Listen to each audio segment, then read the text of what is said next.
If you come up with a title such as investigating the factors that are influencing poverty in Nigeria, is it a great statement? Do you understand what I'm talking about? No. Investigating the factors influencing poverty in Nigeria. It's not difficult to understand it. Yeah. But when you say poverty, what do you mean?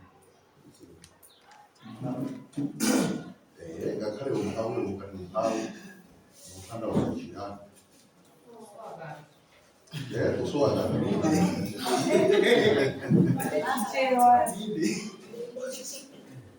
Umphawi is a concept, or I can say a construct, which involves many things. Yes, we're talking about shortage of things, yes. But what type of things? Is it money? Is it food? Is it clothes? Is it assets? You should be able to be clear. Because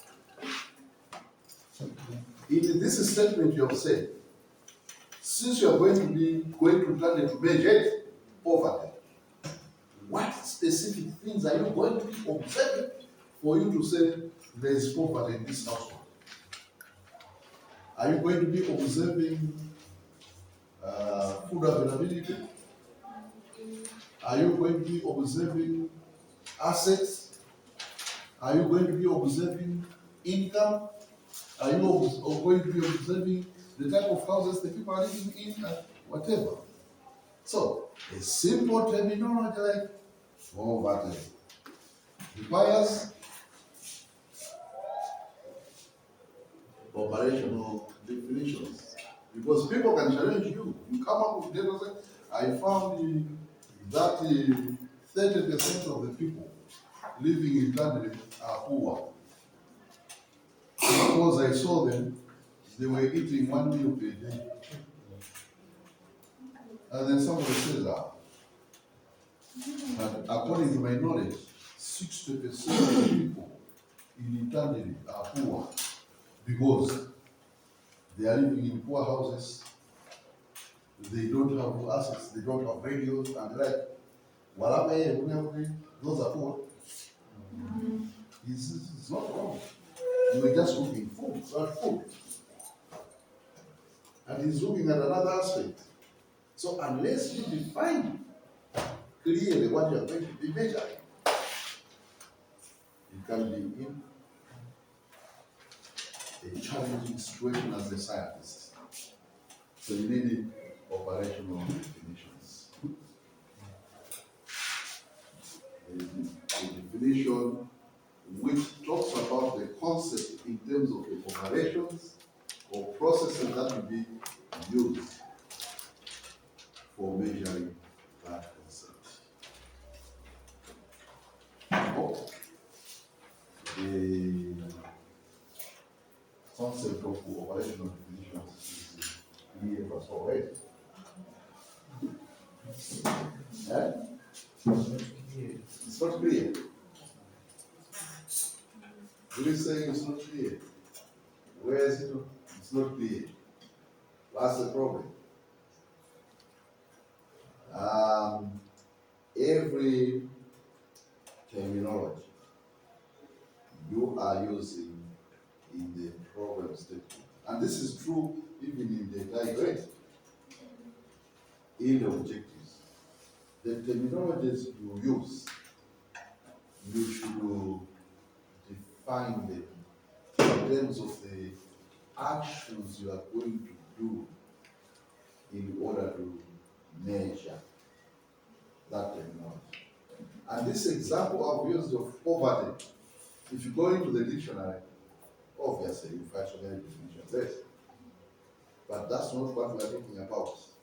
In your own research, what are you going to do to measure and be able to say this person is poor, this person is not poor? what are you going to say? Okay? So the operations we are going to do define the concept. And that's why we are saying operational definitions. The sort of activities we are going to do in order to measure that concept are what you are defining that concept.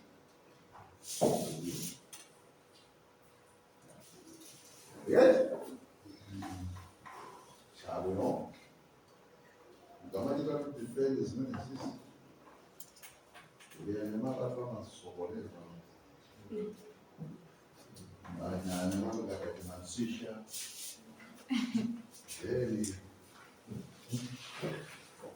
simple terms like you use the word impact. I will say what okay. And you start wondering, well, I've been hearing the word impact for so many years. What is this special talking about? Yeah, what? Operation. Has anyone said this?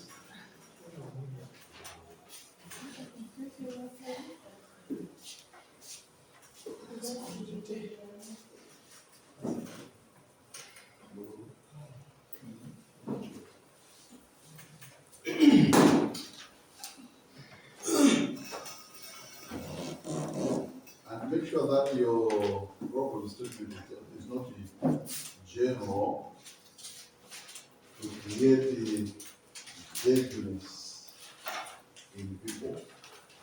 We should be specific enough for people to understand what is the gap we are talking about. But also not make it too specific to make it trivial, to make it a useless problem. It should be general enough, but not too general. So when you have made your statement, put it aside and say, does it make sense? Do people understand what I'm talking about? It may also be a good idea to share your problem statement with your own colleagues and hear what they say. When they say, you wait to do, and what they say is exactly what they are thinking about the engineers create. If you find that they are saying something which is slightly different from what you are thinking, there is some degree of vagueness in what they are saying. So sit down again and say, let me fine tune the problem so that it is clear.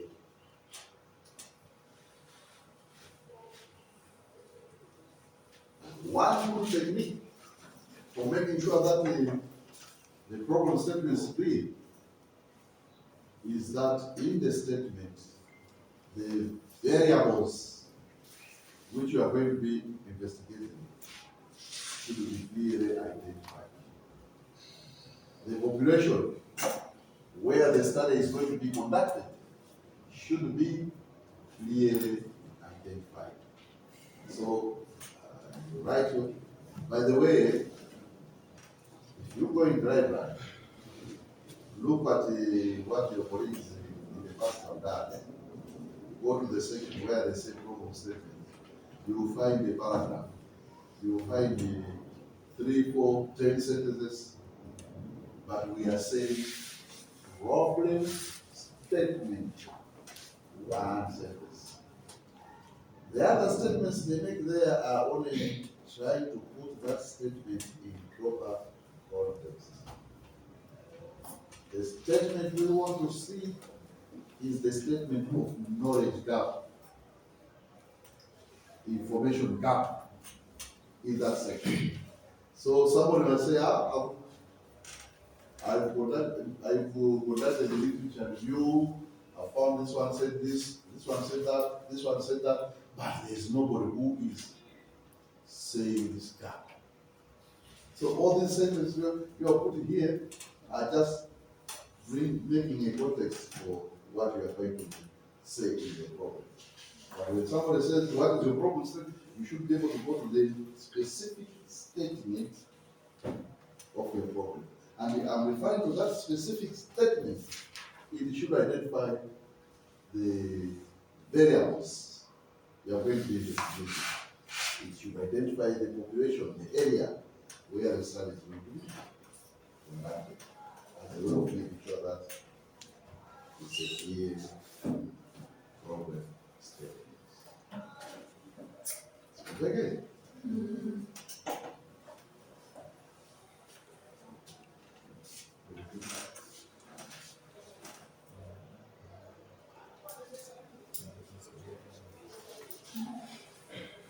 Any questions about the problem? I think that I have said a lot about a problem statement. And I have said it in a lot of different ways. Now I'm going to move away from any discussion about the problem. Any problems regarding a problem statement? Any areas of ambiguity you want me to address before we move away to other things? We are obviously all going to have to deal with problem in our own way. Otherwise, the degree will be paid back in. That animal problem statement is a very important animal. We should get acquainted with. But anyway, anytime we are dealing with it and you find that we are having problems, that's why I'm available. The next thing I want to talk about is the hypothesis. Yesterday, as I was talking to your colleagues, somebody asked the question and said, what do you do this with about? You want to show you? You want to show you? Produce the watch. Arriba aí no pulso. Vamos ver primeiro. Okay? I think as you are reading my notes there, is that being said. When I'm using this one, it's a singular. Four. This is many hypotheses. Wrong.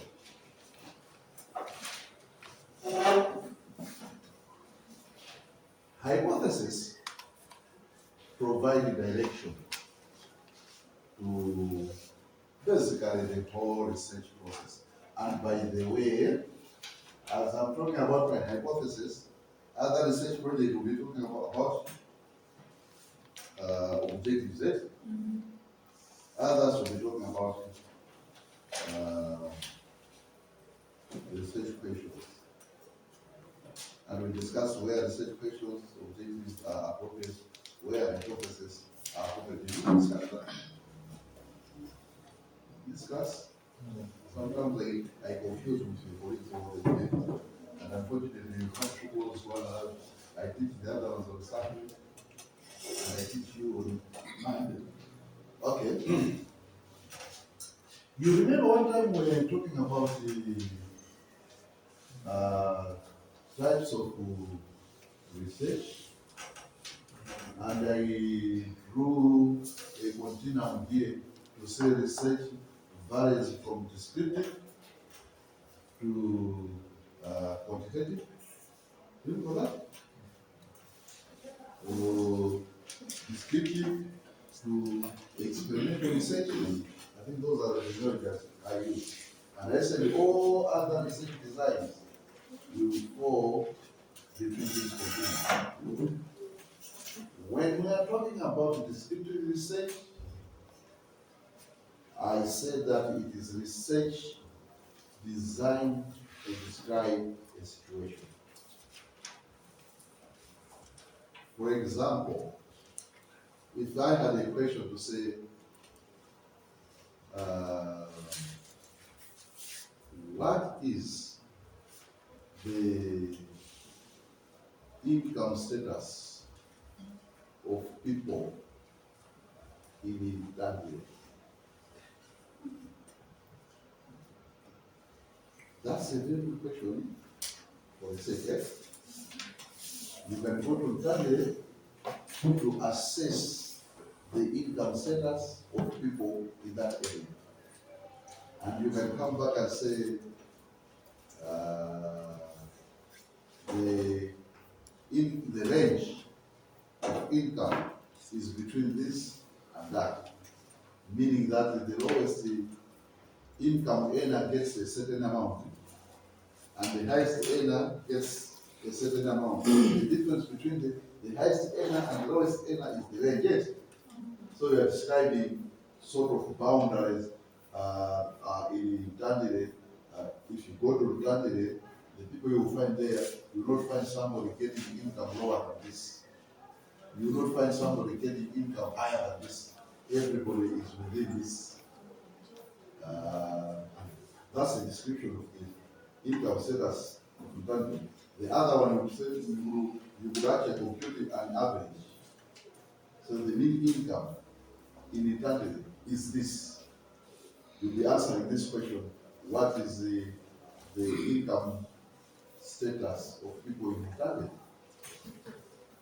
But that question is only designed to describe it, the income situation in eternity. That's what we are doing. Describing how the people are rich and people are poor. 20% of the people have income more than this, 50% have income below that level, and so on and so forth. You are describing the situation as it is in reality. That is descriptive research. So whatever methods you use to measure income are designed to help you to describe the income status in Italy. Purely descriptive research. And for such types of research, you normally don't use hypotheses. You use either objectives or research questions. My question to say, what is the income status of people in Italy is a research question. And you can go out to investigate based on that question. When you come back, you only tell us information which is designed to answer that question. Okay? So for such studies, you may not be worried about hypothesis. But let's assume that the people have conducted the studies in Italy, several studies, they have described the income status, and they are saying the factors that seem to influence income in Italy are A, B, C, D. Let's say one of them is the availability of markets in Italy. If there are no markets, income status cannot improve because they can produce whatever they produce, but if they cannot sell it, they can't make income, right? So you could actually go out on that day to investigate whether the availability of markets influences their income status. Now, such a question has moved you from description to was experimental, because it's now looking at the relationship of markets and income availability. You will even conduct a true experimental research whereby you go to an area where there is a market, look at the income levels of people where there is a market. Go to another area in the country where there is no market, look at the income status of people in that area. And your hope is to see whether there is a difference. Those who are living within the market area, are their incomes higher than those who are living away from the market? Because if indeed the market is influencing income availability, then those people who can access the market will be making more income. Those people who cannot access the market will not be making income. So there must be a difference. Now that is an experimental study. And when you are doing experimental studies, hypotheses are used because of measuring the impact of one thing on the other. Am I making sense? So I'm saying that when you are stating hypotheses, just as stating research objectives, research questions, they should give direction on how data is going to be collected, how data is going to be analyzed, and how data is going to be interpreted. These three examples I've given about intangible. What is the income status of people in intangible? And we are going out to investigate that study. What are you going to do? What are you going to measure? One of the things you are going to be measuring is the income level of each household or each person. Already the statement is telling you what you should do. And the question is for you to measure the income level of the people. What sort of instruments are you going to use? When you have measured those incomes, how are you going to analyze to tell us that the status of income in Uganda is this? Okay? So the question itself should provide leads as to how you are going to do data collection, how you are going to do data analysis, and how you are going to interpret the results of your work. Making sense? Even in the example I was saying, you will use the hypothesis, it is the same. You have said a group of people around the market, you are measuring their income. A group of people away from the market, you are measuring their income. And at the end, in terms of data analysis, you want to organize this data, organize that data, and compare whether these data sets are similar or they are differences. So, already, you know what you are going to measure, you know how you are going to set the study, and you know how you are going to analyze. Because in analysis, we'll be talking about comparison. Does it make sense? Yeah. So when you are stating the hypothesis, it should help you to give direction on data collection and analysis. It should help you to be able to explain the results of your study. What is the income status? So when you are coming back, we are going to explain the income status of the people in candidate.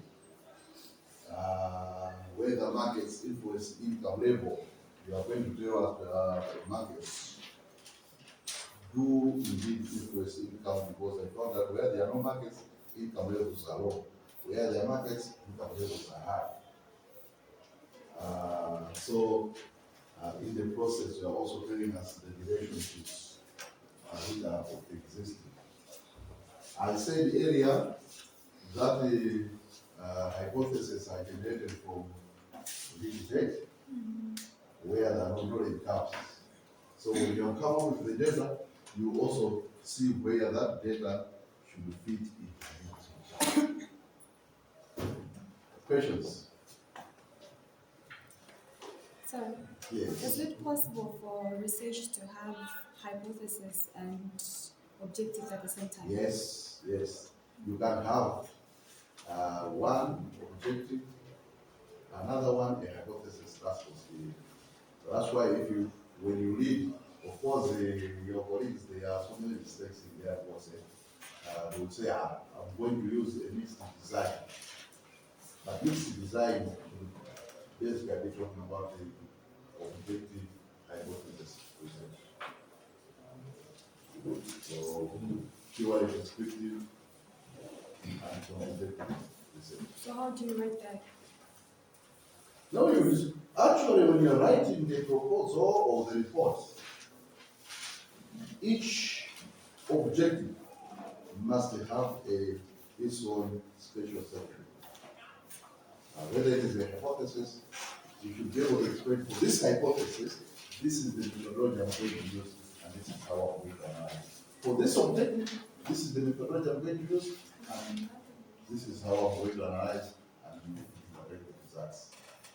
For each objective, whether you have only objectives, only hypothesis, the requirement is that when you are writing the methodology, the results section, the conclusions, they must follow each objective. They must follow each hypothesis. So there is no problem when we combine the hypothesis objectives, because to begin with you are going to write for each of those. Other questions? There are no questions. Remind me next time, because I don't think I remember that we stopped. Yes?